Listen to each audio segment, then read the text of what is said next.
महाभारत का युद्ध खत्म हो चुका था। अब सामने था एक सवाल, वही सवाल जो अक्सर बहुत सारे लोगों के सामने खड़ा हो जाता है और उन्हें चैन से रहने नहीं देता।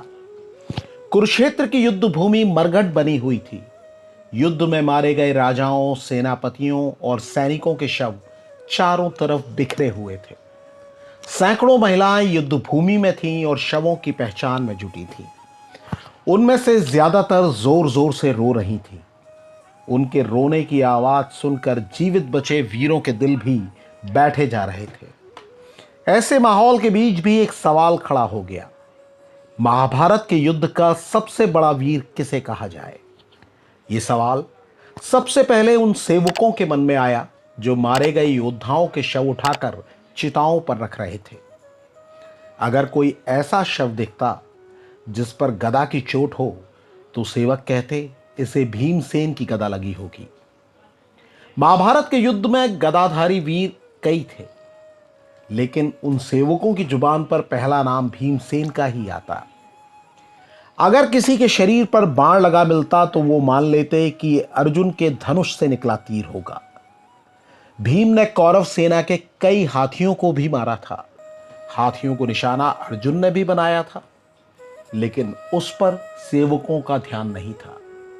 धीरे धीरे सेवकों के दो धड़े बन गए, खासकर उन सेवकों के जो कौरव पक्ष के मारे गए लोगों के शव उठा रहे थे। एक धड़ा भीम को श्रेय दे रहा था तो दूसरा अर्जुन को।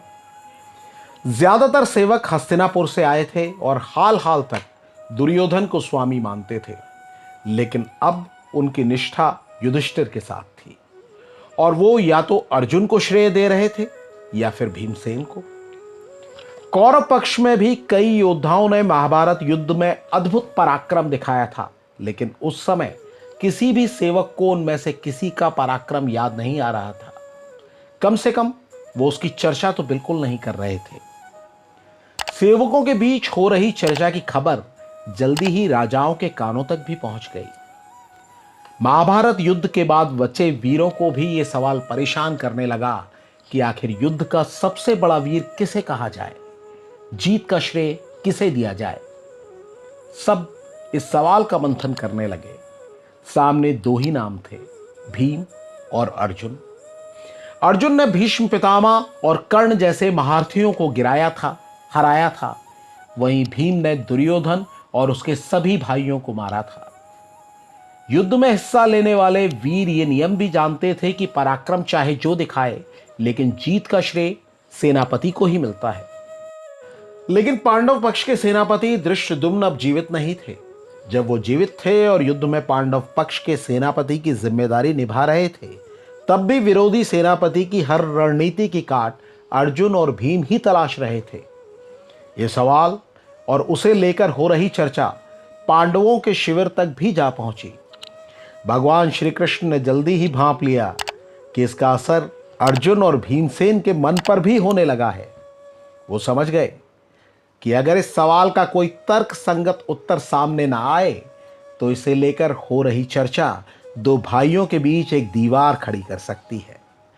अपने पराक्रम की कहानी सुनकर उनके मन में अहंकार आ सकता है और दूसरे के प्रति द्वेष भी पैदा हो सकता है। भगवान श्री कृष्ण ने तुरंत इसके सहज समाधान की बात सोची। भगवान ने 5 पांडवों में सबसे छोटे भाई सहदेव से कहा, यहां बहुत देर से काफी सारे लोग चर्चा में जुटे हैं कि महाभारत युद्ध का सबसे बड़ा वीर कौन है। पांडवों की जीत का श्रेय किसे दिया जाए। सहदेव ने भगवान से पूछा, हे प्रभु, आप क्या कहते हैं। भगवान ने कहा, मेरे लिए इस प्रश्न का उत्तर देना उचित नहीं होगा।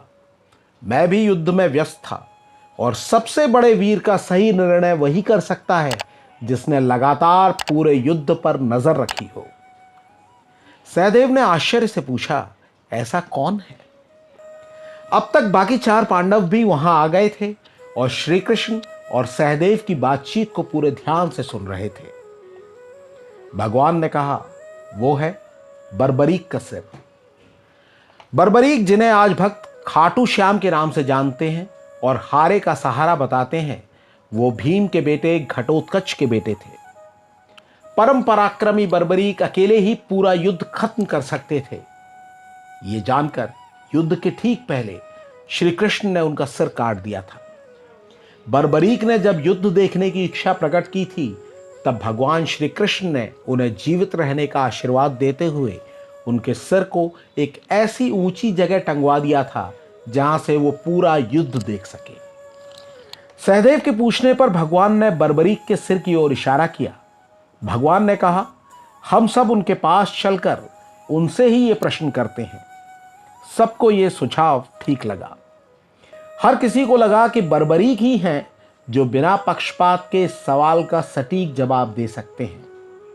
सब बर्बरीक के पास पहुंचे। सवाल भगवान ने किया, पुत्र बर्बरीक, तुमने पूरा युद्ध देखा। युद्ध में क्या देखा? तुम्हारी नजर में युद्ध का सबसे बड़ा वीर कौन है? तुम जीत का श्रेय किसे देते हो? बर्बरीक के सिर से बहुत जोर जोर से हंसने की आवाज आई। उसने कहा, प्रभु, मैं जानता हूं आप इस प्रश्न का उत्तर लेने नहीं आए, बल्कि मुझे मुक्ति देने के लिए आए हैं। बर्बरीक के सिर ने आगे कहा, प्रभु, मैं युद्ध कहां देख पाया? यहां युद्ध हुआ भी कहां? यहां तो बच्चों जैसा खेल हुआ। कुछ लोगों ने मरे हुए लोगों को मारा और मानने लगे कि वो महापराक्रमी है।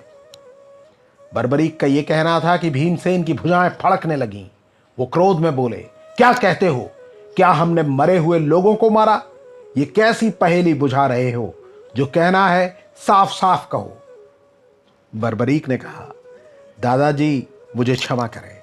मैंने जो देखा मैं वही बता रहा हूं। भीमसेन ने दोबारा पूछा, क्या देखा तुमने? बर्बरीक ने कहा, मैंने जो देखा वो बहुत अद्भुत था। उसने आगे कहा, मैंने देखा भगवान श्री कृष्ण का चक्र।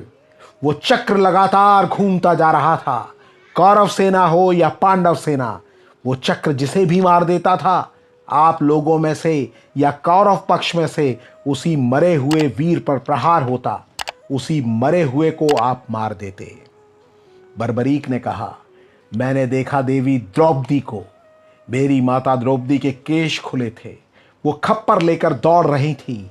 भगवान श्री कृष्ण का चक्र जिसे भी मारता, माता द्रौपदी उसका रक्त अपने खप्पर में भर लेती। वो खप्पर अब तक पूरा भरा नहीं है। इतना कहने के बाद बर्बरीक का सिर उछला और गायब हो गया।